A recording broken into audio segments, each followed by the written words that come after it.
Hi everyone, Happy New Year from the FM Recruiter. I hope you all had a fantastic New Year's Eve, and I hope that your head isn't too sore this morning as you sit down to watch this episode. Now, in today's episode, we bring you a transfer deadline day special in which we welcome some new faces, but sadly we say goodbye to some club icons. We also need to find our form again in the league, and as you'll see, it has been atrocious. So, without further ado, roll the intro.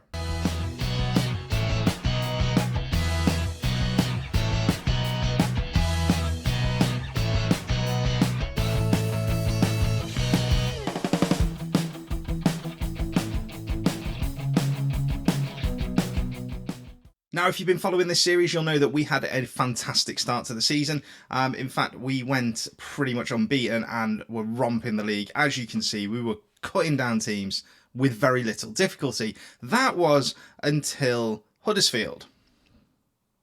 Huddersfield was our first league loss, 14th of December, so we did really well considering we'd just been promoted.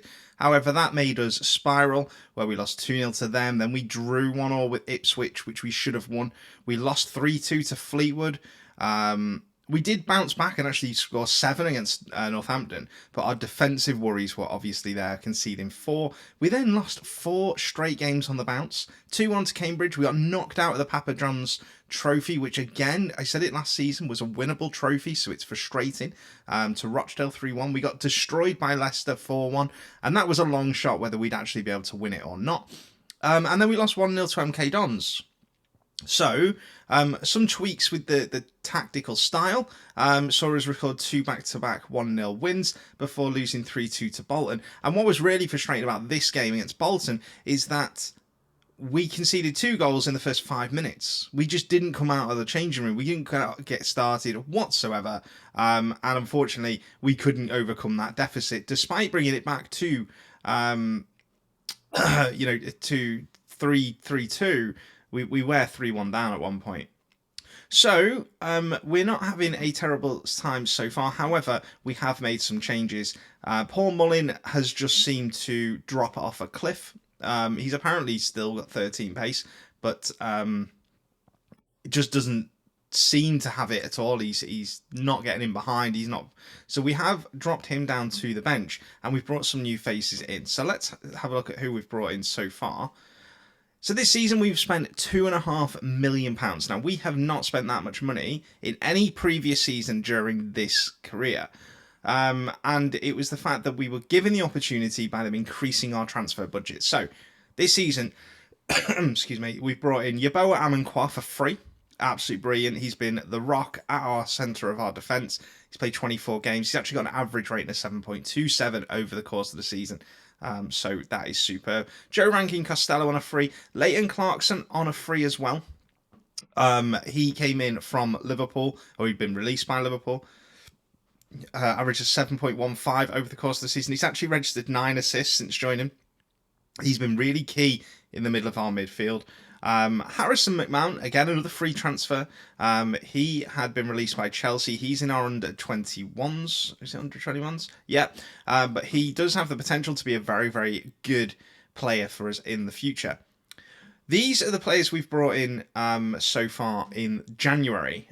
We signed Oakley Cannonier from Liverpool for £325,000 up front. He's only 20 years old, but statistically, he is going to be, he is very, very good. He will improve as well. He was a 5-star potential ability when I signed him, so I think the scouts have had a bit of a mare there. However, he scored 4 league goals in 6 games, including a hat-trick on his debut, which was just unreal. And yes, he will have up and down games, but we're going to stick with him up front. Elliot Embleton from Sunderland is our big outlay at £1.2 million. He is now our attacking midfielder. He, again, looks to be a very, very good player.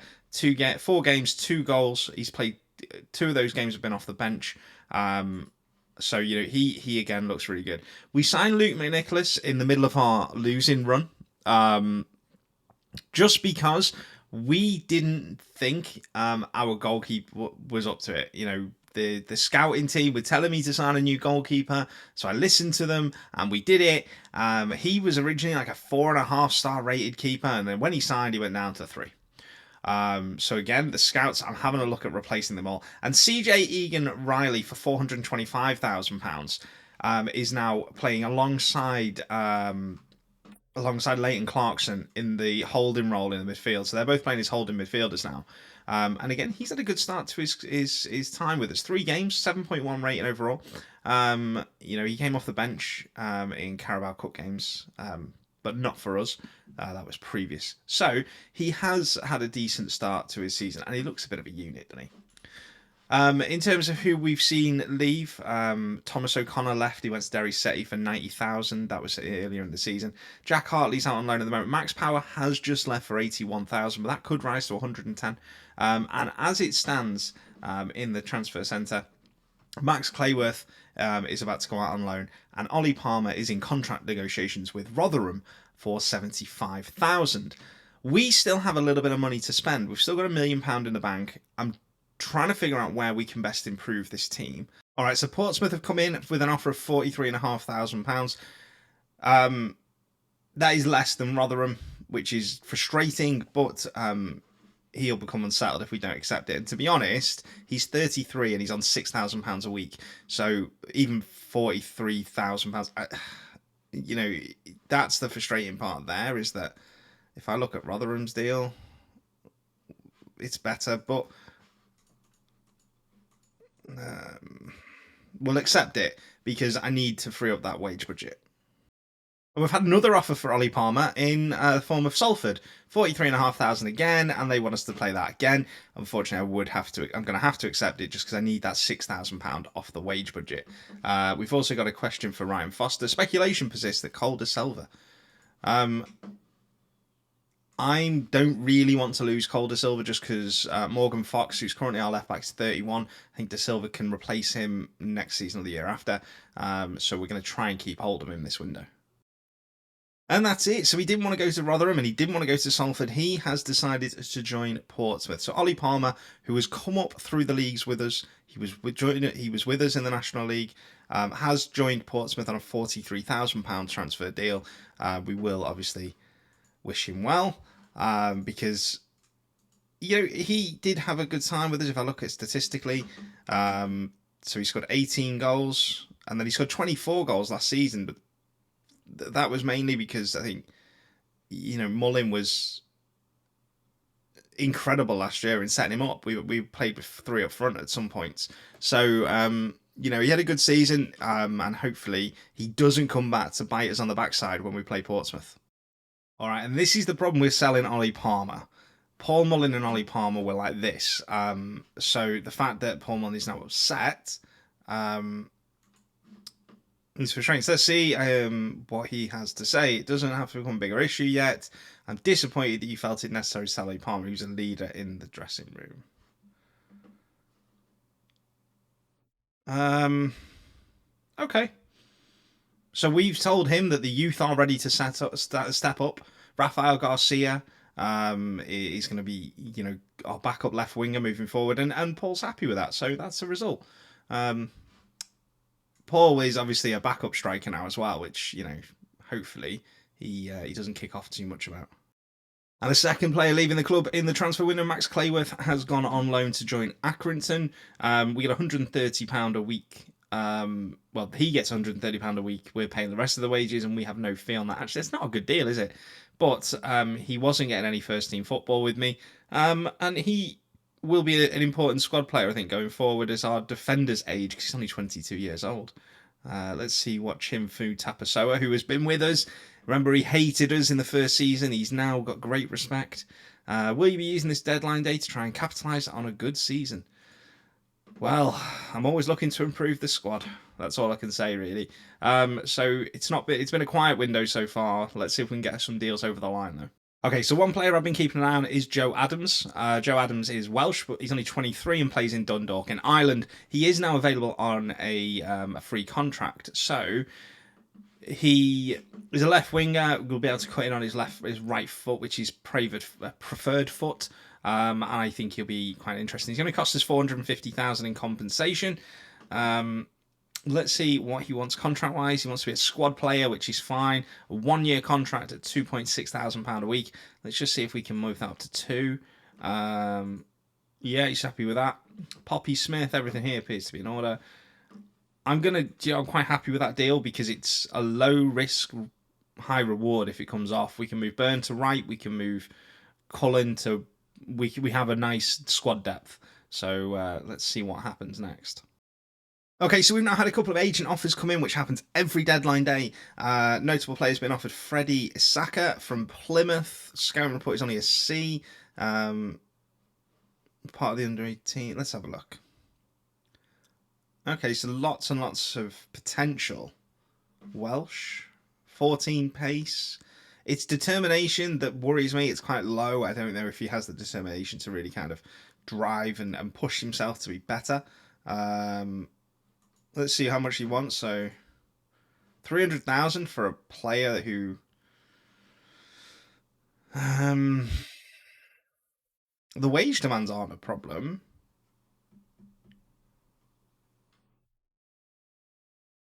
So I wonder, can we? When they want 1.5 million plus 1.3, they want quite a lot of money for him.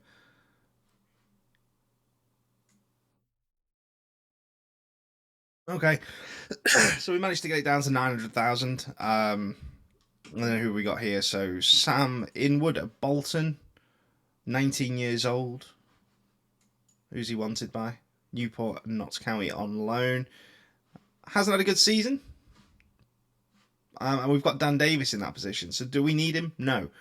And Yestin Shakespeare is the other one. Striker, we don't need him at all. The good news is, as well, Joe Adams has agreed to sign for us. So that is a big transfer. Brentford get 1% of the transfer fee. And we pay £450,000 for him. So I'm quite happy with that one. Hopefully it'll add some much needed flair and determination going forward, because our attacks have been lacking, and we need to improve that. Okay, so Asaka is interested. He wants to be a breakthrough prospect. The recommendation is he could be a useful future signing. Let's have a look what they want. Um,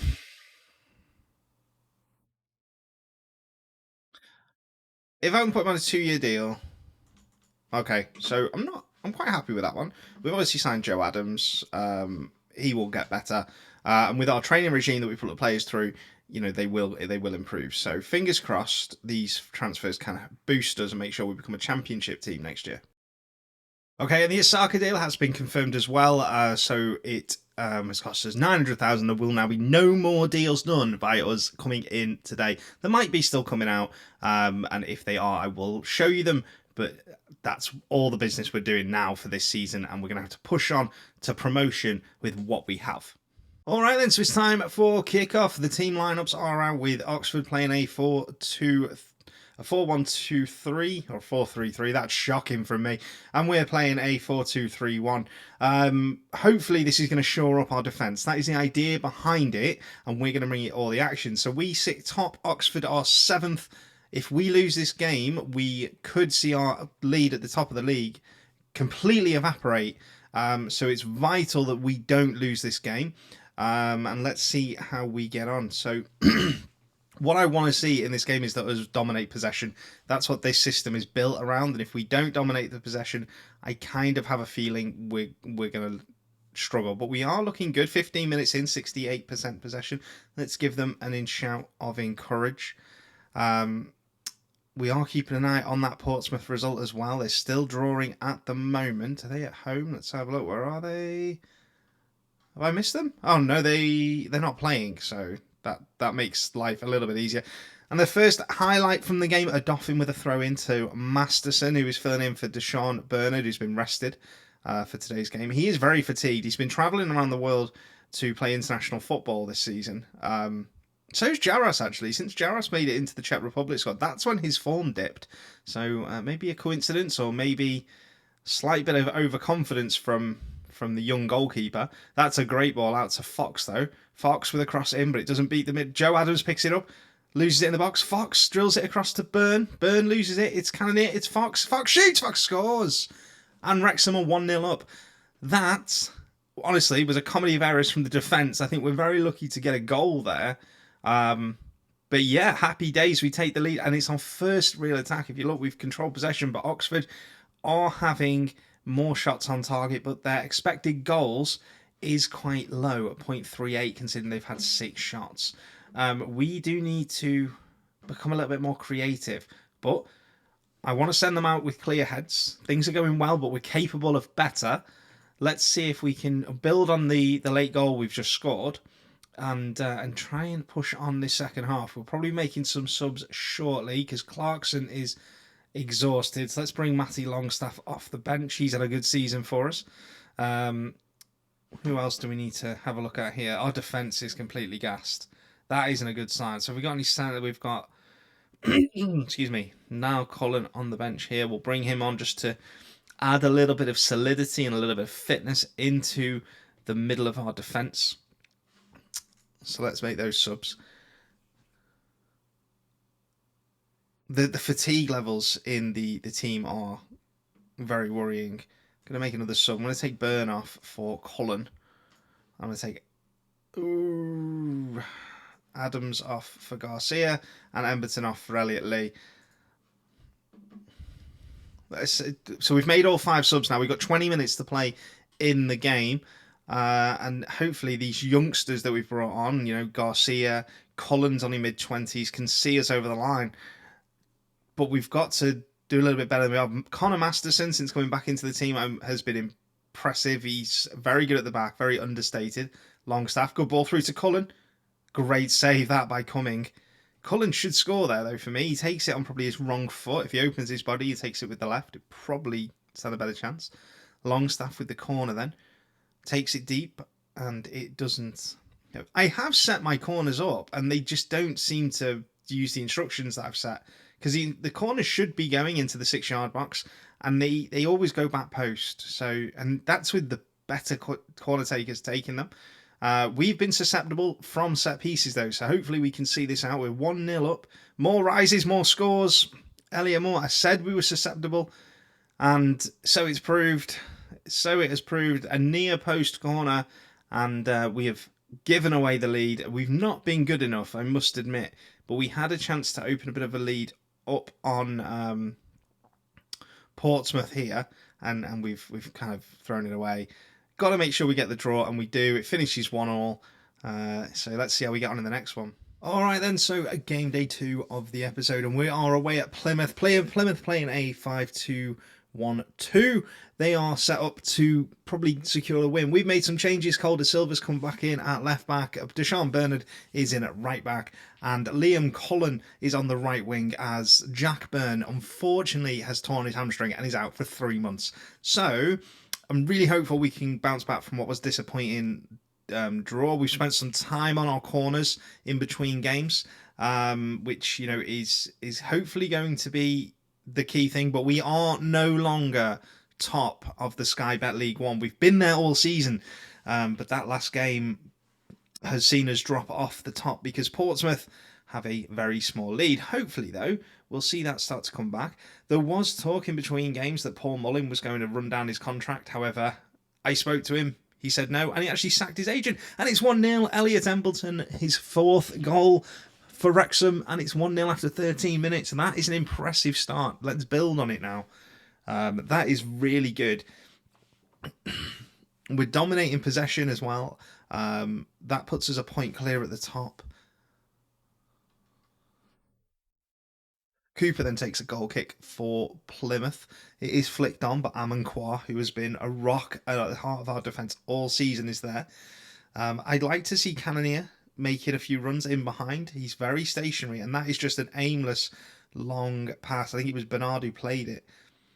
And we've given it back, and we can't afford to do that. Ennis is running behind. Amankwa's got to get back and cover it. He shoots from distance, and it goes just wide. I think Jaros should have had that covered a lot more easily than he did. But hey, we keep pushing on, looking for Adams. There's no need for the long ball. Keep it short. Longstaff is back in today as well. Adams through to Cannonier. Cannonier shoots. Cannonier misses. It's saved by Cooper, and he should have done better. He's got to make it 2-0 there. And this is where we miss the clinical Paul Mullin, who recently has not been clinical. I don't think he's scored a goal for 2 months,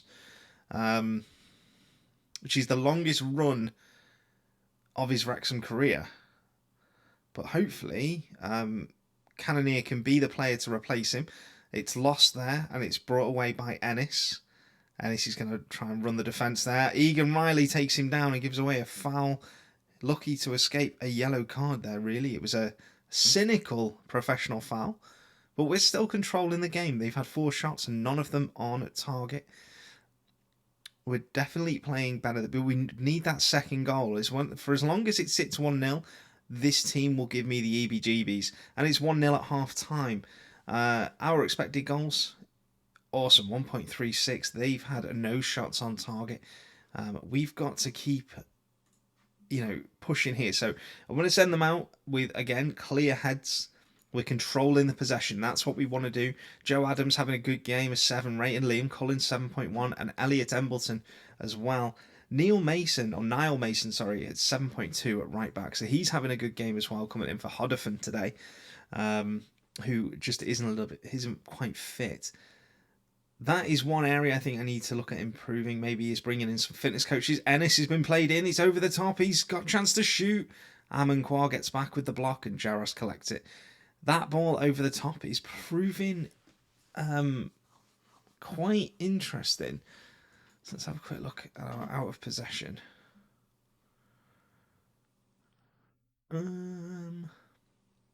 Let's drop off a little bit more because they're playing a lot of balls over the top. Just try and stop that. Adams whips it in, looking for the near post. Only is cleared as far as Embleton. To Amon Kwa. That's a lovely pass. Amon Kwa with a chance to shoot. Centre back rifled it, but it was blocked. Longstaff now. Chance to rebuild, recycle the ball. Egan Riley to Amon Kwa. That's a great pass through. Liam Collins made a good run. Liam Collins has missed. Good save by Cooper. A really good save. He's got to do better, though. Joe Adams to take the corner then. Whips it again near post, but it's cleared. Embleton recovers the ball. We do recover the ball well from set pieces. We've just got to look, and that's a dreadful pass. I mean, it really, really was. Let's make a sub here. So we're going to bring on Paul Mullin. Cannonier's not had a bad game by any stretch of the imagination. But I just feel like Mullin up front will probably be a little bit more dangerous for us. So let's see what happens. De Silva then with a free kick. Back post looking for Bernard, but it's cleared. Liam Collins recovers. He's been a very good player. We signed him as a striker.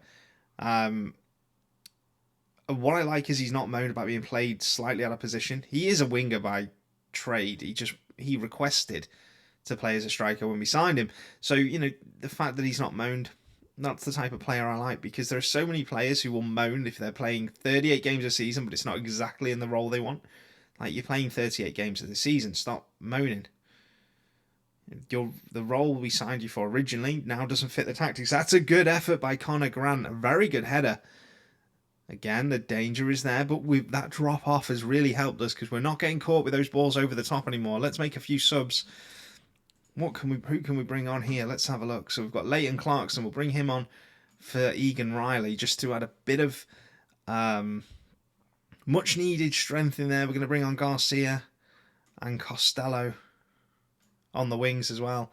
I'm going to bring on Hakeem Hodderford just to bring Deshaun Bernard off. So we've made our 5 subs, 4 subs in one go.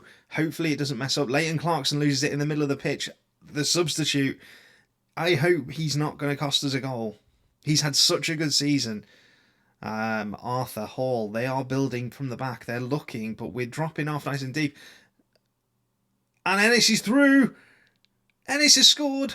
Niall Ennis, 18 for the season, and it's 1-1. We've done it again. We have yet again thrown it away. We could genuinely miss out on the automatic promotion places if we don't start winning games. And nothing has changed tactics-wise. Nothing has changed in the personnel. We are just not playing as well as we were earlier in the season. We're going to have a look at it. It's another 1-1 draw. It's another disappointment after what was a good transfer window. And we now sit second, a point behind Portsmouth at the top. 3 points clear of Bristol City, but they've got a game in hand, as do Plymouth. who are 6 points behind. So that is a game we should have won. 22 shots, 7 on target. They scored with their only shot on target in the entire game. This system will work. Hopefully we can find that clinical striker. I think Paul Mullen's going to return to the starting lineup in the next episode. Anyway, I hope you've enjoyed this. I love bringing this content to you. If you do like the content, please hit subscribe and hit the thumbs up so I know. Yes, this has been a bumper episode. Not all episodes will be nearly half an hour long, I can assure you. Have a great one, guys, and I'll see you in the next episode.